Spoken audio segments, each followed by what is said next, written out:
There is a specific kind of tension that settles over the cryptocurrency markets on a Friday night. Normally, it is the tension of uncertainty. The trading week ends, the charts freeze, the whales retreat to their private islands to count their gains. But this weekend, the tension is different. It is the tension of a chess grandmaster realizing their opponent just made an impossible move.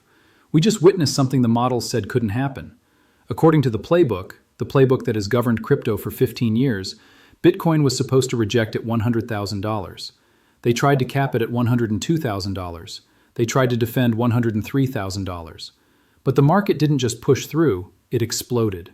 The closing price flashing across every screen is $105,247. Let that number burn into your memory. $105,247. We didn't just pierce resistance, we shattered the ceiling and kept climbing. We closed at the absolute peak of the week. For the cryptocurrency holder, this is a moment of vindication. But inside the trading desks of the major institutional short sellers, this is a catastrophic scenario. Why? Because markets are closed. They are locked in. They are carrying hundreds of millions of dollars in short positions that are now hemorrhaging value. And they must endure 48 hours unable to exit, unable to protect themselves, and unable to stem the losses. In this critical market briefing, we are going to take you inside that catastrophe. We are going to decode what a weekend liquidation event looks like. We are going to examine why this specific closing price rewrites the rules of the entire Bitcoin market. And we are going to discuss Monday morning. Because when a market closes at the highs on a Friday, it seldom opens calmly on a Monday. The fear is accumulating behind locked doors, and when those doors swing open, the rush begins. We watched them attempt it again this week. We saw the dump, we saw the effort to pin the price under $100,000. This time, the market refused to break. Instead of capitulating into the close, the buyers attacked. They bought every dip, they absorbed every sell order. They drove the price higher right until the final second ticked away. This is a transformation of behavior. It signals that the manipulation pattern is finished. The institutions deployed their tactics and they exhausted their ammunition before the market exhausted its capital. When you observe a market close at its highs, it communicates one message: urgency. Not urgency to sell, urgency to own more. The buyers were so frantic to enter that they ignored the premium. They simply wanted exposure before the weekend. They sense what is approaching next week and they refuse to be caught unprepared. Now, imagine you are an institutional short seller. You are a trading desk. You sold Bitcoin at $98,000, committing to deliver it later. You anticipated the price would collapse so you could repurchase it at $94,000. But the price is $105,247. You are bleeding more than $7,000 per coin on thousands of coins, and the market is frozen. You are imprisoned. You cannot close your position. You must monitor the news cycle all weekend. You must watch the corporate adoption announcements multiply. You must watch the articles about nation-state accumulation and inflation hedging go mainstream. And every headline intensifies your anxiety, because you understand that when the Asian exchanges ignite on Sunday night, everyone else processes that information too. If Asia gaps the price to $107,000, your hemorrhaging accelerates. This manufactures a psychological pressure vessel. The risk officers at the institutions are presently executing worst-case scenarios. They're calculating, what happens if Bitcoin opens at $110,000? Can we survive? If the calculation says no, then they have a single option. They must authorize a market on open buy order. They must instruct their execution teams, I don't care what the opening price is Sunday, cover everything. This is how you generate a gap and run. The accumulated panic from the weekend detonates simultaneously in the opening 60 seconds of trading. We are positioned for one of the most explosive opens in cryptocurrency history. This erases the overhead supply. The only barriers remaining are mental. 110,000, 120,000. These are merely psychological checkpoints in our collective consciousness. They are not fundamental walls. So $105,247 is the confirmation that we have exited the consolidation phase and entered the price discovery phase. In the price discovery phase, movement accelerates. It searches for a new balance point. And since we recognize there is institutional demand scarcity, that balance point is substantially higher. However, I must inject caution here. I understand your excitement. I share that excitement. But we must remain disciplined. When a market goes parabolic, when it closes at the absolute peak, it magnetizes speculation. It attracts traders using extreme leverage because they believe it cannot descend. These speculators are hazardous. They position their liquidation levels very close to current price. If the institutions engineer a $4,000 flash crash on Monday, all those leverage positions will be liquidated. Their forced selling will amplify the decline. So, while $105,247 is extraordinarily bullish, it simultaneously elevates the risk of a violent shakeout. The faster we ascend without pause, the more brutal the pullback will be when it materializes. And it will materialize. Nothing ascends vertically indefinitely. We might witness a retest of $100,000. We might experience a terrifying session where Bitcoin drops $8,000. You must be mentally prepared for this. Do not interpret $105,247 and assume smooth sailing ahead. It intensifies. The volatility will attempt to eject you from your position. If you are just joining us, let's reestablish context. It is Saturday, December 21st. The markets are suspended. The price of Bitcoin is locked on every terminal at $105,247. To the casual observer, the financial system is dormant. But inside the steel and glass towers of New York and Singapore, the crisis teams are assembling. In part 1, we discussed the shattered playbook. Now, we must go deeper. We must enter the war room. Every major institution has a risk management division. Their mandate is to prevent the institution from catastrophic failure. Right now, those risk managers are scrutinizing dashboards that display cascading losses. They are evaluating the short exposure of their clients who wagered against Bitcoin, and they are calculating that numerous clients are approaching bankruptcy. In part 2, we are going to dissect the mechanics of the weekend liquidation event. We are going to reveal why emergency calls are being initiated right now that will trigger billions of dollars of forced buying on Monday morning. We are going to examine the exchange freeze, where custody platforms halt withdrawals because they cannot source supply.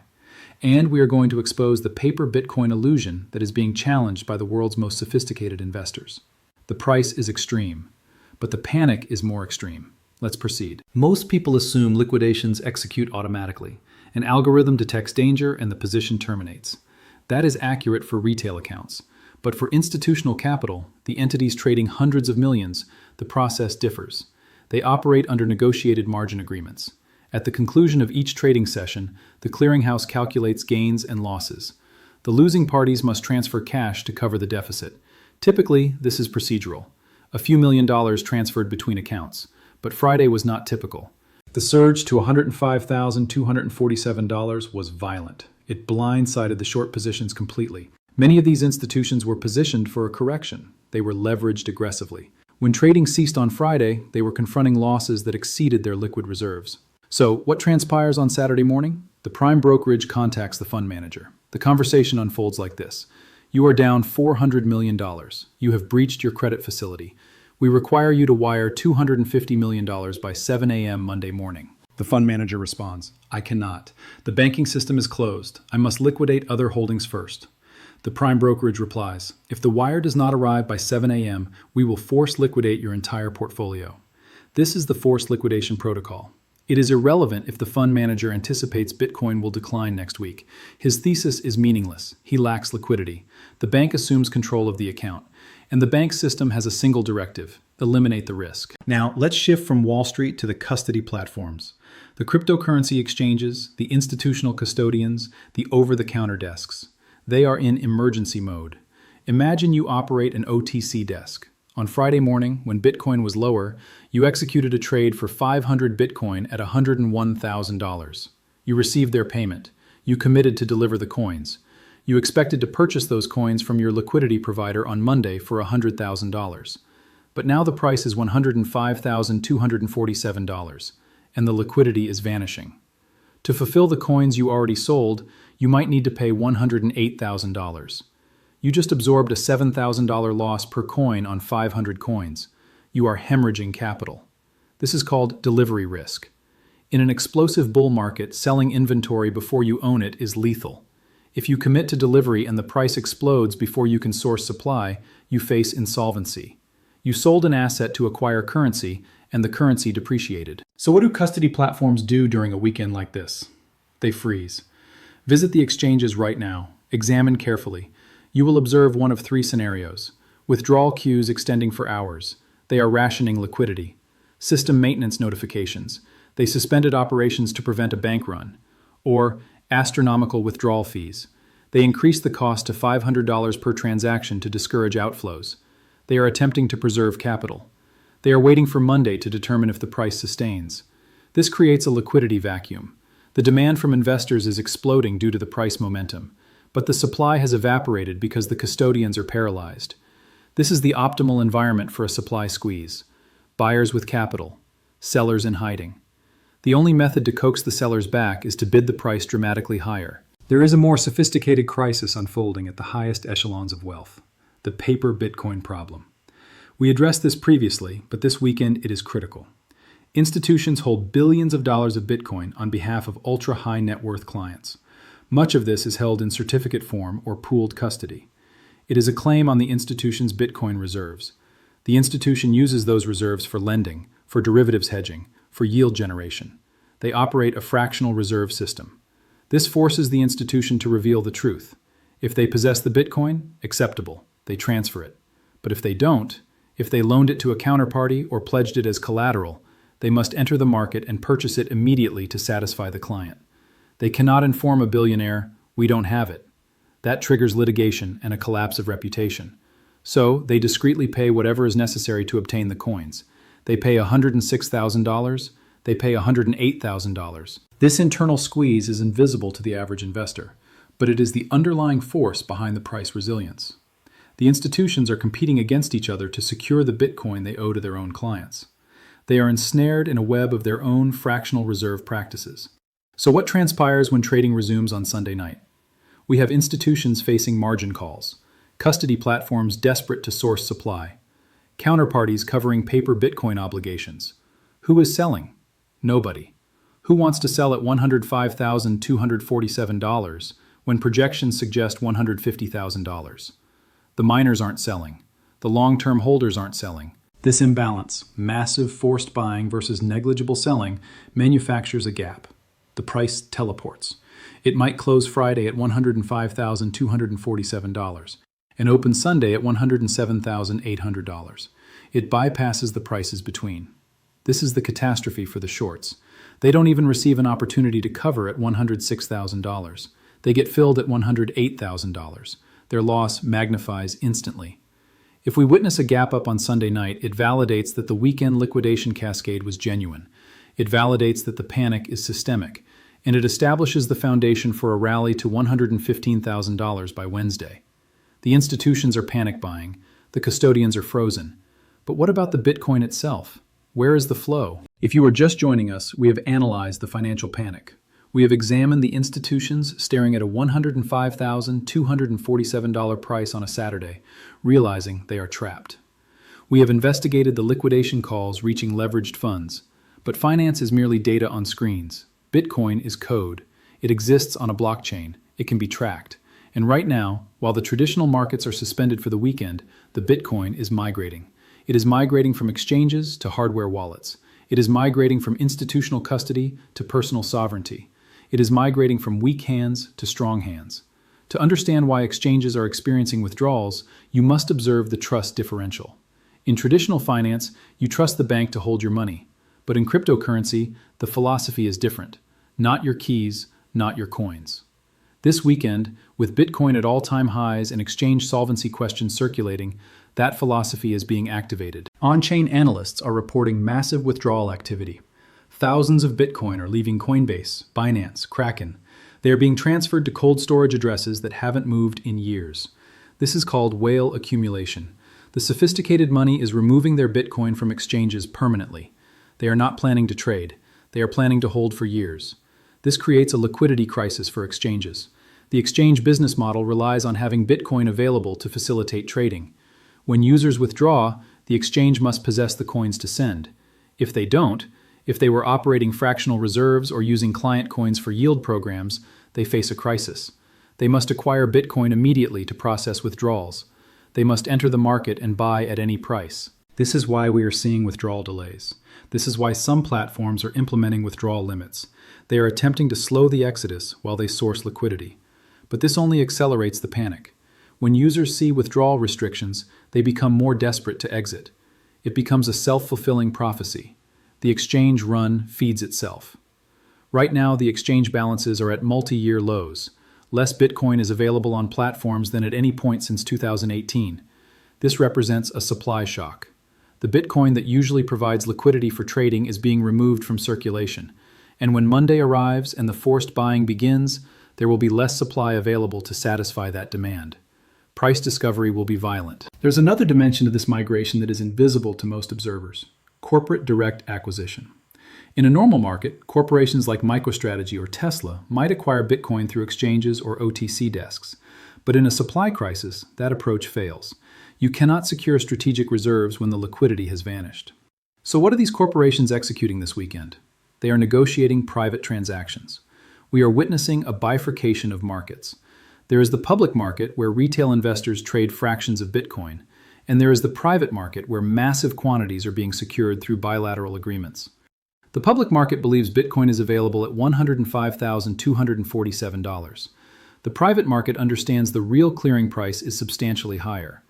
This weekend, the private market is aggressively securing the remaining available supply. By Monday morning, the accessible inventory will be dramatically lower than Friday. This brings us to a fundamental truth. The spot price is becoming meaningless. For years, we accepted that the price displayed on exchanges represented the true value of Bitcoin. But that mechanism assumes you can convert paper claims into actual Bitcoin. That assumption is fracturing. If you approach an OTC desk today and request to purchase 100 Bitcoin at the spot price of $105,247, they will decline. They will respond, "Our price is $112,000, and we require 3 days to source the coins." The spot price has become a reference rate for derivative speculation, not an acquisition price for actual Bitcoin. This divergence signals the collapse of a fractional system. Finally, let's examine the exchange reserve ratio. This is the amount of Bitcoin held on exchanges divided by the amount of open derivatives contracts. For years, this ratio has been declining, from a healthy reserve of 20% to 10% to 5%. With the price at $105,247, we are approaching the critical threshold for a settlement failure. The shorts who are cornered have two options: pay billions in cash to close their positions, or deliver actual Bitcoin. They would prefer to deliver Bitcoin. It is less expensive than buying back contracts at catastrophic losses, but they don't possess the Bitcoin, and they cannot source it from exchanges because the liquidity has vanished. And they cannot acquire it from miners because corporations secured it through private deals. This weekend, sophisticated traders are performing the calculations. They're analyzing the leverage ratio, how many paper claims exist for each actual Bitcoin, at $105,247. That ratio is exploding. The higher the price ascends, the more entities demand actual settlement. The more entities demand settlement, the faster the reserves drain.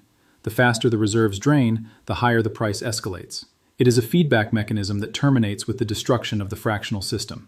So, the Bitcoin is migrating to cold storage. The corporations are acquiring directly. The spot price is detaching from reality. And the institutions are anticipating a massive gap up on Sunday night. What is your strategy? How do you navigate this opening? Do you buy the gap? Do you sell strength? Do you observe from the sidelines? We have arrived at the final segment of this weekend market briefing. We have dissected the Friday close at $105,247. We have exposed the panic inside institutional risk departments. We have tracked the Bitcoin migrating to cold storage. Now we are confronted with the silence of Saturday night. But this silence is misleading. It is the calm before the storm. In less than 24 hours, the Asian exchanges will activate for the new week. And the institutions, the leveraged funds, and the corporate treasuries will all rush through the same entry point simultaneously. In this final analysis, part 4, I'm going to deliver your Monday strategy. I'm going to teach you how to interpret a gap-up opening. Because if Bitcoin opens at $108,000, your instinct will be to chase. That might be catastrophic. I'm going to explain the gap fill phenomenon, why prices frequently retrace to validate the breakout before continuing higher. And I am going to provide you with the final verdict on this historic week. The catastrophe has struck the institutions, but for you, the prepared investor, this is the moment you have positioned for. Let's conclude this. For Bitcoin investors, Sunday evening is typically uneventful, but this Sunday will be historic. At 6 p.m. Eastern Time, the futures markets reopen. This is the first opportunity the world receives to react to the Friday close. Here's the scenario. We are monitoring for the gap and run. If the panic is authentic, if the liquidation calls we analyzed in Part 2 are executed, we will observe the price open significantly above $105,247. It might open at $107,500. It might open at $109,000. So here's your protocol for Sunday evening. Observe, but do not act. Unless you are a professional derivatives trader, do not attempt to trade the Sunday opening. The spreads are excessive. The volatility is extreme. Allow the institutions to fight. You wait for clarity on Monday. Let's zoom out one final time. Whether we gap up to $108,000 on Monday or retrace to $102,000, the verdict of this weekly close is undeniable. We closed at the peak. We absorbed the selling pressure. We shattered the resistance. The trend has transformed from consolidation to discovery. The psychology has shifted from uncertainty to conviction. The flow of Bitcoin has changed from exchange custody to personal sovereignty. You are holding an asset that is currently being repriced by the entire financial system simultaneously. This process is chaotic. It is volatile. It is psychologically challenging, but it is profitable. The institutions are experiencing a catastrophic weekend. You should be experiencing a triumphant weekend. You executed the research. You analyzed the fundamentals. You acquired the Bitcoin. Now, allow the market to complete the process. So, here's the protocol for Monday. Monitor the Sunday opening. Look for the gap. Observe the Monday morning price action. Look for support at $105,000. Do not chase parabolic moves. Allow the price to come to you. Ignore the fear narratives. The media will attempt to frighten you. Trust the structure. The catastrophe scenario for institutions is the opportunity scenario for us. $105,247 is merely a checkpoint. The destination is substantially further ahead. Stay disciplined, stay positioned, and I will see you on the other side of the opening bell.